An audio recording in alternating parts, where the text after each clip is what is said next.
Je voudrais maintenant présenter le professeur Philippe Kourilski. C'est un ancien élève de l'école polytechnique. Il est docteur ès sciences et il a effectué la majeure partie de sa carrière au CNRS, où il était directeur de recherche avant d'être nommé ici au Collège de France en 1998. Il est nommé directeur en 2000, directeur général de l'Institut Pasteur. Il est membre de l'Institut, professeur de l'Institut Pasteur et membre de l'Academia Europa. Il a exercé de nombreuses responsabilités touchant à la fois à l'administration et à la recherche sur les applications de la génétique et de l'immunologie dans le secteur public autant que dans le secteur privé. Actuellement directeur de recherche, il est l'auteur de plus, ça rend modeste, 300 publications dans des revues internationales, d'un rapport sur le principe de précaution qui a été remis au Premier ministre et de plusieurs ouvrages, je cite, « Les artisans de l'hérédité, la science du partage et du bon usage du principe de précaution ». Nous vous écoutons, merci.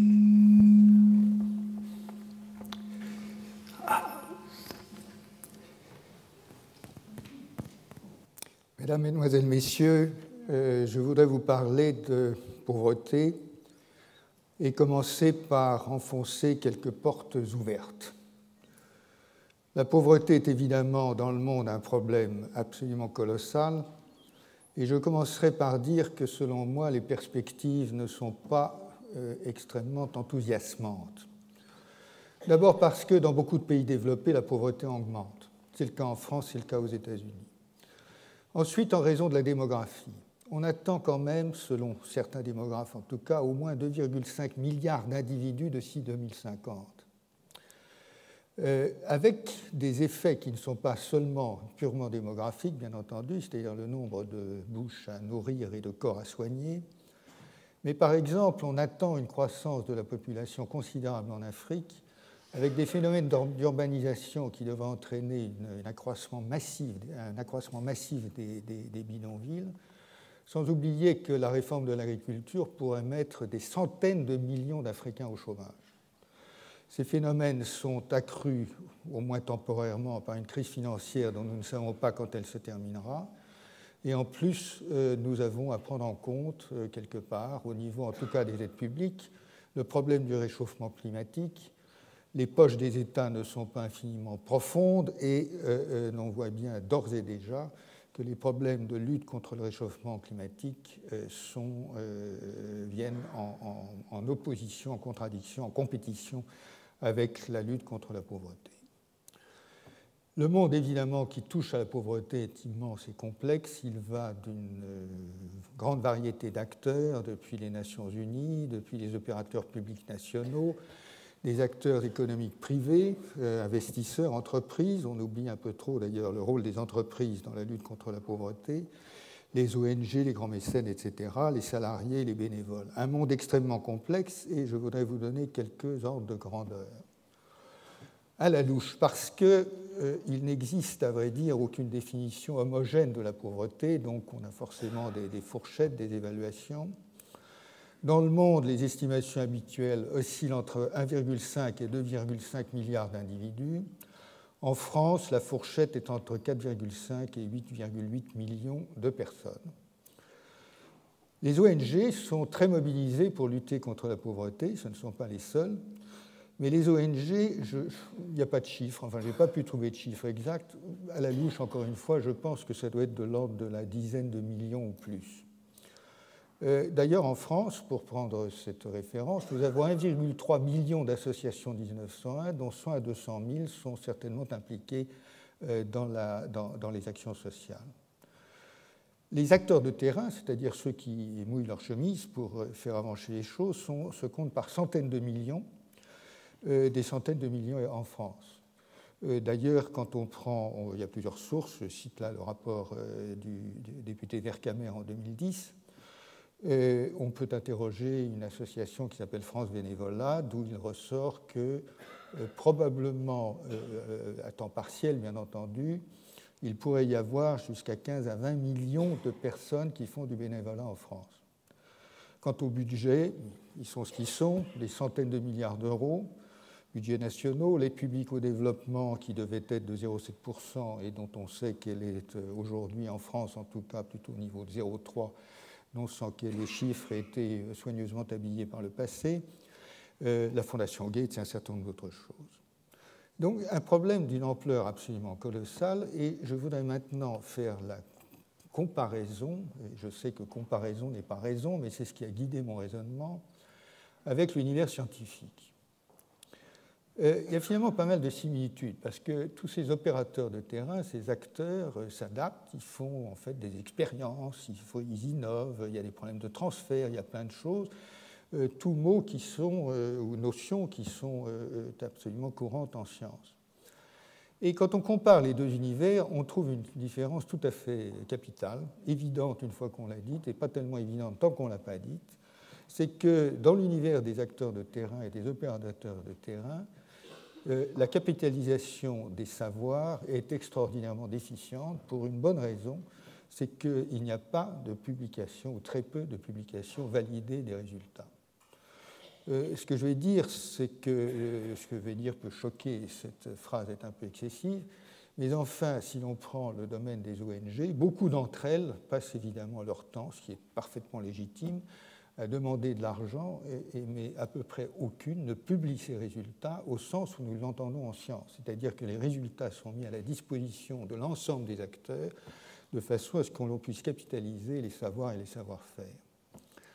Selon moi, ce manque de structuration des savoirs a des conséquences très très graves. Bien sûr, c'est cette notion qui a présidé au Collège de France à la création de la chaire Savoir contre pauvreté, dont Dominique a été titulaire. Mais l'absence générale ou quasi générale de publication des résultats de l'action de terrain, et non pas des projets, parce que publier des projets c'est facile, mais publier des résultats c'est quand même autre chose, a des conséquences que je résume ici. Perte d'historicité. Dans beaucoup d'endroits, on ne sait plus très bien ce qui s'est passé en termes d'action, il n'y a pas de traces. Déficit majeur de capitalisation des savoirs et des savoir-faire, avec une perte d'efficacité qui est liée au fait que, faute de diffusion des connaissances, on réplique les erreurs et on ne réplique pas ce qui marche. Une difficulté considérable d'évaluation des résultats et de l'efficacité des actions qui est reconnue par tous les bailleurs de fonds. Et également, quelque chose de très important, c'est l'absence de reconnaissance ou le manque de reconnaissance des acteurs. En science, il y a des mécanismes de reconnaissance. Chez les acteurs de terrain, il y en a peu. Et ce n'est pas un prix Nobel donné à Médecins sans frontières une fois qui résout le problème. Il y a un véritable sujet de reconnaissance d'acteurs qui font des choses absolument fantastiques sur le terrain et qui ne bénéficient pas de la reconnaissance. Voilà, tout cela n'est pas lié uniquement au manque de publication, mais je ne peux m'empêcher d'utiliser un argument que j'utilise dans beaucoup de mes discussions avec des ONG notamment, ce que serait le CNRS ou le National Institute of Health s'il n'y avait pas de publication scientifique. Ce serait ingérable. Eh bien, je prétends que, dans une certaine mesure, l'action de terrain est déficiente en termes d'efficacité de tous ces paramètres en raison donc de ce phénomène. Donc ma question est la suivante. Peut-on imaginer une science de l'action de terrain ? Évidemment, posé comme ça paraît un petit peu difficile, mais je voudrais vous dire que cela résulte d'une analyse ancienne. Je cite ici une préconisation qui date d'un rapport que j'ai fait pour le gouvernement, avec l'aide de Dominique d'ailleurs, encore une fois, qui a été publié en 2006, un rapport qui, bien entendu, a été immédiatement enterré par l'excellent ministre des Affaires étrangères de l'époque, mais qui contenait la préconisation suivante, que vous pouvez peut-être lire, qui disait qu'il faudrait institutionnaliser l'existence d'un domaine scientifique latent, celui de l'intervention de terrain. En l'espèce, il s'agissait de la santé. Et de stimuler par un effort international la structuration de la communauté scientifique correspondante, en commençant par la création d'une revue internationale de haut niveau. Comme ce rapport a été enterré, je me suis dit qu'il n'y avait aucune raison de ne pas essayer de faire cela. Et donc je me suis attaqué à cette question en créant, avec et grâce à l'Institut Véolia Environnement, une revue internationale qui s'appelle Facts Reports. Donc c'est une revue internationale qui publie des articles qui sont rédigés par des acteurs de terrain. La revue est évidemment open source, comme on dit aujourd'hui, c'est-à-dire qu'elle est gratuite, elle est accessible sur Internet, elle est gratuite pour les auteurs et pour les lecteurs, c'est donc du mécénat. Mais son originalité, c'est que les acteurs de terrain qui acceptent de publier dans cette revue, ils rédigent leurs articles et ces articles sont revus par les pairs. Les pairs étant eux-mêmes des acteurs de terrain, c'est-à-dire des gens qui ont mouillé leur chemise, là encore, dans un secteur qui leur permet de juger si les actions qui ont été menées sont rapportées, disons, de façon raisonnable et valent le coup d'être rapportées. Ça a été un effort considérable parce qu'après 7 ans d'efforts, il y a maintenant 200 articles en ligne, ce qui a demandé, croyez-moi, beaucoup de travail de conviction. Beaucoup de travail de conviction parce que, je vous en donnerai quelques raisons après, la démarche n'est absolument pas spontanée et les acteurs en question ont toutes les bonnes raisons du monde de ne pas s'y livrer. 200 articles sont en ligne donc, il y a des numéros spéciaux intéressants sur la pauvreté, il y en a un qui va sortir sur Haïti, un autre sur les innovations démocratiques locales qui va paraître très bientôt. Ces 2 numéros ont été pilotés par Henri Rouillé d'Orfeuille. Haïti, par exemple, est une sorte de désastre incroyable en termes de réparation du séisme, avec des interventions extraordinairement désordonnées d'ONG et un État extraordinairement faible. Les innovations démocratiques locales, dans le monde entier, il y en a beaucoup en termes comment dire, par exemple, de mécanismes participatifs, et ce numéro a été fait sous le pilotage d'une association qui s'appelle Civicus et que certains d'entre vous connaissent probablement. Je considère l'expérience comme réussie. Je vous montre ici quelques numéros spéciaux avec un autre qui est là, c'est sur l'empreinte carbone avec Livelihoods. Et là, cette photo prise d'ailleurs par Rouillé d'Orfeuille d'une fillette jouant sur les décombres à Haïti. Les difficultés rencontrées et pourquoi est-ce que c'est si difficile ? D'abord, la culture de l'urgence. Les acteurs de terrain se vivent dans l'urgence, et c'est compréhensible. Plus subtil est le fait que la culture de la générosité qui anime ces sphères sociales, et qui est immensément respectable, bien entendu, semble parfois conduire à se dispenser toute évaluation, puisque ce que je fais est généreux, c'est bien, donc passer, il n'y a rien à voir. Donc il y a un problème de difficulté de ce côté-là. La difficulté d'écrire est absolument réelle. Après tout, nous mettons plusieurs années à instruire nos étudiants et à leur apprendre à rédiger des articles. La peur d'être évalué, la crainte pour les financements, qui est une fausse crainte, parce que les scientifiques eux aussi sont en compétition pour les financements, et pourtant ils publient, ils s'entendent entre eux, ils y arrivent. Et un autre problème également parfois difficile, ce sont les vertus immenses et également les limites du bénévolat, qui fait que les personnels qui travaillent dans ces opérations ont certaines caractéristiques. Mais le résultat, c'est qu'après explication mise en pratique, il y a une très très forte adhésion, et donc je considère que la preuve du concept est faite, que cette idée qui paraissait extrêmement difficile au départ, et qu'un certain nombre de mes amis dans MSF notamment et d'autres me décrivaient comme totalement irréaliste, ça n'est pas irréaliste, c'est faisable, et après discussion, tout le monde est en fait d'accord qu'il faut aller dans ce sens. Pour aller dans ce sens, il faut passer une autre étape, à une autre vitesse, et donc maintenant que cette preuve de concept est faite, je pense qu'il faut, pour aller plus loin, installer une culture du partage du savoir, améliorer l'évaluation, etc. Il faut faire un certain nombre de choses, toucher plus d'opérateurs, plus d'acteurs, élargir la base, et ce que nous faisons maintenant avec un autre dispositif qui s'appelle Résolis et qui cherche à ratisser beaucoup plus large en termes d'informations qualifiées de façon à faire émerger l'ensemble du dispositif. Alors, je ne vais pas vous parler de ces développements qui sont en quelque sorte un peu techniques. Je voudrais revenir à la question générale et un peu plus générale de la question des sciences de l'action au cœur de la vie démocratique. Là, mon discours sera le suivant. En fait, si nous nous interrogeons sur l'emploi de la méthode scientifique dans différents domaines de l'action, eh bien, je pense qu'en toute honnêteté, nous constaterons que dans bien des cas, elle n'est pas vraiment appliquée. Ça n'est pas, pareil, la méthode scientifique de toutes les vertus, mais enfin, elle a quand même fait les preuves d'une certaine efficacité. On peut au moins se poser la question. Et il y a deux manières fondamentales de l'appliquer. La première, c'est ce que j'ai dit, c'est le b.a.-ba, à mon avis, c'est la capitalisation des savoirs liés à l'action. Et donc, je vous ai donné l'exemple de Fax Report, je vous ai donné l'exemple de Resolis qui se développe, et je dois vous dire que pour l'instant, ces exemples sont presque uniques au monde. Et c'est donc un travail considérable de mettre en place ce principe et cette culture de la diffusion des savoirs.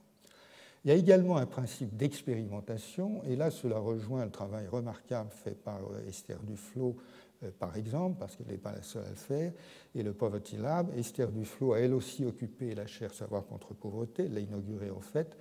Et donc ce que fait Esther, c'est de l'expérimentation contrôlée, de véritables essais cliniques, entre guillemets, en matière sociale, avec des expériences qui sont randomisées, comme on dit en mauvais français, évaluées de façon extrêmement scientifique, de façon à avoir des résultats totalement fiables sur la vertu, par exemple, d'installer ou non des cheminées dans des villages indiens pauvres, etc. Donc, il y a réellement une véritable question d'utiliser la méthode scientifique, de la diffuser dans des domaines qui peuvent en bénéficier. Je fais un petit détour pour vous dire que ce n'est pas uniquement une affaire de pays en développement. Par exemple, on a pas mal parlé de principe de précaution ce matin. Pour moi, le principe de précaution sur lequel j'ai pas mal travaillé, ça suffit. Le principe de précaution, il vaudrait mieux une science de la précaution, il vaudrait mieux une science du risque mieux développée, il vaudrait mieux une approche rationnelle des problèmes que l'affichage d'un principe théorique qu'on a inscrit dans la Constitution française, à mon avis, sans grand bénéfice visible. On peut également se poser la question d'une meilleure science de l'action publique. Et j'en donne un exemple qui me tient particulièrement à cœur. Je ne pense pas que nous disposions d'une science de la réglementation, y compris en France. Je veux dire par là que lorsque les réglementations sont émises, elles le sont sur des bases généralement rationnelles, même s'il y a une dose de politique dedans, mais enfin, le suivi des résultats laisse fortement à désirer. Nous avons des millefeuilles de réglementation dont certaines sont totalement obsolètes et les systèmes ne sont pas faits pour qu'on évalue réellement l'impact de beaucoup de réglementations et qu'ensuite on corrige le tir lorsqu'il faut le corriger. Et donc, je pense qu'il y a un véritable problème général de sciences de l'action, en ce sens qu'il faudrait au moins suivre les résultats des actions, les objectiver, les analyser, les partager et être capable de les suivre avec des actions complémentaires et correctives. Ce qui me permet de dire au passage qu'à mon avis, la véritable vertu du principe de précaution, s'il en a une, ce serait d'inciter à la flexibilité des systèmes de façon à pouvoir introduire de la réversibilité dans la décision. Et bien entendu, ce n'est pas du tout ce qui se passe aujourd'hui dans notre pays, tout au moins. Alors, je reviens maintenant par ce biais au problème des régulations pour revenir au problème de la santé et revenir au problème des pays en développement. Je voudrais évoquer un paradoxe qui est bien connu des biologistes et des médecins, à savoir que, alors que la science, la biologie est extraordinairement florissante aujourd'hui, nous avons une loi de Moore, vous savez, la loi de Moore pour l'informatique, c'est une loi de Moore à l'envers. C'est-à-dire que tous les 7 ans, le nombre de nouveaux médicaments diminue d'un facteur 2. La science est florissante, mais ça ne marche pas. Et en plus, il y a une augmentation des coûts de R&D qui est sûrement d'un facteur 2 ou 3 en 20 ans. Pourquoi ? Il y a beaucoup de raisons à ça, commence à être un peu compris. Mais il y a un sérieux problème qui se pose derrière, deux problèmes sérieux, pardon. Le premier, c'est celle de réglementation non élaguée et du poids croissant des réglementations dans la R&D du développement des médicaments. Et le deuxièmement, c'est l'usage abusif du principe de précaution. Les réglementations non élaguées et un coût excessif du développement, c'est quand même pas tout à fait négligeable. Quand on sait que les nouveaux traitements anticancéreux coûtent environ, peuvent coûter jusqu'à 100 000 euros par personne et par an, on comprend que notre brave sécurité sociale puisse commencer à tirer la langue. Bien entendu, si je reviens maintenant aux pays en développement, des coûts de développement pareils, s'ils sont appliqués pour les maladies négligées, les maladies qui sont propres aux pays pauvres et pour lesquels il n'y a pas de solution thérapeutique développée en Occident, évidemment, si ces critères sont appliqués, c'est absolument dévastateur. Sachez que le coût de développement d'un médicament aujourd'hui se situe, d'un nouveau des médicaments aujourd'hui, et curieusement, il y a finalement assez peu de données qualifiées là-dessus. Mais enfin, en gros, tout le monde est d'accord pour dire que c'est entre 1 et 3 milliards d'euros par nouvelle molécule. Ce n'était pas le cas pour les vaccins, mais maintenant c'est le cas pour les vaccins. Et je pense que ça pose un véritable problème de développement qui commence à trouver des solutions avec de différentes manières. On pourra en discuter si vous voulez. Mais je voudrais déplacer aussi le problème sur le cas du principe de précaution et sur l'éthique de la précaution exportée, à mon avis, de façon totalement illégitime dans l'ensemble du monde. Ce qui reflète non seulement une exportation d'éthique, mais bien entendu l'exportation d'autres facteurs de pouvoir et d'économie. Je rappelle très brièvement l'histoire du premier vaccin contre le rotavirus, histoire bien connue maintenant. Le rotavirus est une maladie est un virus qui provoque des diarrhées qui, dans les pays riches et aux États-Unis, provoque des désagréments, des frais hospitaliers, assez peu, il y en a toujours trop, mais assez peu de morts, de l'ordre d'une centaine de morts d'enfants par an. Un premier vaccin a été élaboré et mis sur le marché en 1998 et en 1999 il a été retiré du marché parce qu'il y avait des conséquences indésirables, comme on dit, donc des effets adverses qui semblaient excessifs. Ironie du sort, c'était faux, c'est-à-dire que c'était une petite déviation statistique, ça s'est corrigé les années d'après. L'entreprise qui vendait ce vaccin l'a retiré du marché, très bien. Et ça, ce n'est pas critiquable. Aux États-Unis, en plus, les questions de judiciarisation sont très sérieuses. Donc, le véritable scandale pour moi, c'est que l'Organisation mondiale de la santé n'a pas recommandé de développer ce vaccin pour les pays en développement où le dit rotavirus tue, avec ses complications, 700 000 enfants par an. Donc l'argument éthique, prétendument éthique, selon lequel ce qui n'est pas bon pour les petits Américains n'est pas bon pour les petits Africains, pose quand même question en matière d'analyse de rapport risque-bénéfice. Et donc, j'en arrive à ma conclusion. Je pense qu'il faut faire intervenir l'éthique dans ces problèmes. Évidemment, elle s'impose d'elle-même, mais il se trouve que je suis un défenseur ardent d'une forme d'altruisme rationnel que j'appelle l'altruité. Je pense que cette rationalité, en tout cas, et cet altruisme rationnel s'imposent dans un certain nombre dans beaucoup de situations, mais dans les situations dont je discute en ce moment. J'entends bien que ce n'est pas la raison qui va régler les problèmes du monde. J'entends bien que les problèmes de pouvoir, d'impulsion, de pulsion sont tout aussi présents, mais enfin, dans les domaines où l'intention est positive, comme celle de lutter contre la pauvreté, je pense qu'il n'y a vraiment aucune raison de ne pas invoquer l'altruisme rationnel et la rationalité pour faire avancer les choses. Et finalement, quand on y réfléchit, un défaut d'efficacité dans un système de lutte contre la pauvreté, si c'est de cela que l'on veut parler, est une faute d'éthique, d'abord vis-à-vis des destinataires, des pauvres, si j'ose dire. C'est également une faute éthique vis-à-vis des donateurs, si leur argent n'est pas dépensé comme il faut et de façon optimale pour régler au mieux les problèmes. Je pense que le partage de la connaissance est également une question profondément éthique et que les détenteurs de savoir doivent le partager. Et donc, il y a un problème qu'on peut formuler de cette façon-là. Et enfin, je reprends l'exemple du rotavirus,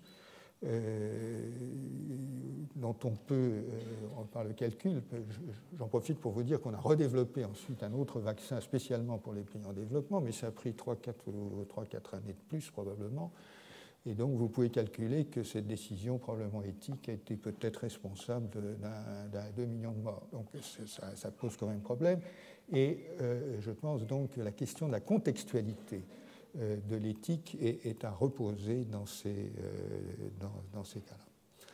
Donc j'en terminerai par cette phrase sans doute naïve et un peu optimiste, mais que la rationalité, la science et l'altruité sont des compléments nécessaires et indispensables de l'empathie, de la générosité et de l'altruisme, au moins dans ces questions de lutte contre la pauvreté. Je vous remercie.